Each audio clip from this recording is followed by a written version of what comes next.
सचिन जी ने तो घोषणा कर दी अपने मन से कि अब आने वाले समय में जितने भी विरोधी हैं वो तैयार हो जाएं, क्योंकि हम जब आगाज करते हैं तो जीत के लिए करते हैं। क्योंकि पंकज जी ने सवाल किया था और रोहित सक्सेना जी से किया था कि भैया मेरी बात पहुंचाना, तो पहुंचाओ, कैसे पहुंचाओगे? देखिए, चूंकि मैं मीडिया से राजनीति में आया, तो जो मैंने एक बहुत अभूतपूर्व परिवर्तन देखा वो मैं आपको बताऊं। और ऐसा इसलिए नहीं बोल रहा हूं क्योंकि मैं इस पार्टी का हिस्सा हूं, मैं ऐसा इसलिए बोल रहा हूं क्योंकि मैंने देखा है। और आपको भी याद होगा, योगी जी से पहले जितने भी मुख्यमंत्री थे वो गौतम बुद्ध नगर, जिसे नोएडा कहा जाता है, वहां जाने से डरते थे। इस तरह की मिथ्या थी कि जो भी वहां पर जाएगा दोबारा मुख्यमंत्री नहीं बनेगा। 2 दर्जन से अधिक बार माननीय मुख्यमंत्री जी वहां गए और उन्होंने इस मिथ्या को तोड़ करके ये दिखा दिया कि ये सब सिर्फ और सिर्फ अधिकारियों की चाल थी कि मुख्यमंत्री वहां ना आए, जिसका परिणाम आपने देखा होगा। यादव सिंह और वो कौन सा मिश्रा था, वो एक जिसके ऊपर बहुत बड़ा घोटाला लगा, मुझे भी नाम याद आ जाएगा।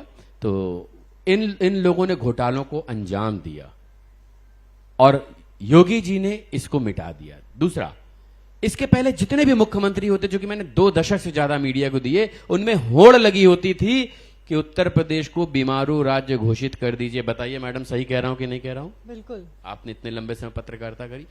पहला मुख्यमंत्री इस देश को दिया गया उत्तर प्रदेश में, जिसने कहा उत्तर प्रदेश बीमारू राज्य नहीं है, नंबर 1 है। नंबर 1 किसमें? सबसे ज्यादा अंतर्राष्ट्रीय हवाई अड्डों में, सबसे ज्यादा एक्सप्रेसवे में, सबसे ज्यादा मेडिकल कॉलेजेस में। ये योगी जी ने करके दिखाया। और जहां तक रही आपकी बात, जब अभी इन्होंने एक सवाल पूछा था, उसका सही जवाब शायद नहीं आ पाया। मैं इंतजार कर रहा था कि यदि मुझे समय मिला तो मैं उसका जवाब दूंगा। जन्मभूमि की बात हो रही थी। एक जन्मभूमि हम लोग देख करके आए, वहां सिर्फ इसलिए हारा गया क्योंकि मैं इस्लाम की थोड़ी बहुत अच्छी जानकारी रखता हूं, इस्लाम से रिलेटेड जितने भी मुद्दे होते हैं उसकी डिबेट्स में जाता हूं। मस्जिद उसी जगह पे बन सकती है शरीयत कानून के हिसाब से जिस जगह को खरीद करके रजिस्ट्री करा के वक्फ को दान दिया गया हो। इसीलिए राम जन्मभूमि हमें मिली थी, क्योंकि वहां इसके कोई प्रमाण नहीं थे। और मैं दावे से कह सकता हूं मथुरा के भी ऐसे कोई प्रमाण नहीं होंगे, कोई प्रमाण नहीं होंगे। तो मथुरा भी हमें मिलेगी, एकदम सर्वसत्य है। क्या बात, क्या बात। और इस बात को एकदम बिल्कुल ध्यान रखिए, जैसा इन्होंने कहा है। बहुत कम शायद आप लोगों को यह बात जानकारी में आई होगी, उत्तर प्रदेश में 1 दर्जन से अधिक आईएएस को जबरदस्ती वीआरएस देकर रिटायर करा दिया गया, क्योंकि उन पर भ्रष्टाचार का आरोप था। ये आपको सबको पता होगा। तो ये पार्टी कठोर निर्णय लेने में बिल्कुल हिचकिचाती नहीं है, और इस बात में तो बिल्कुल नहीं हिचकिचाती कि यदि आप ब्लैकमेल करेंगे, आपने हमको ये नहीं दिया तो हम पार्टी छोड़ेंगे, बोले अभी जाइए और कल से दिखाइएगा मत।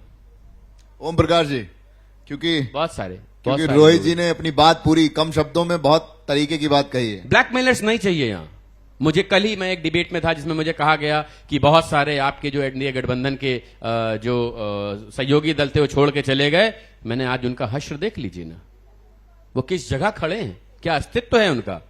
ये पार्टी ऐसे कतई लोगों को बर्दाश्त नहीं करेगी जो गठबंधन में रह करके घोटाले करना चाहते हैं, अपनी मनमानी करना नहीं चाहिए हमें ऐसा गठबंधन। हमारी पार्टी में इतनी क्षमता है कि हम अपने दम पर सरकार बना के लाएंगे। जो लोग हमारे साथ हैं हम उनके साथ सरकार बना के लाएंगे। और मैं आज आपसे आपके चैनल पे कह रहा हूं, इसको लिख लीजिएगा, आज दिन तक मेरे पत्रकारिता के चुनावी आंकड़े गलत नहीं साबित हुए।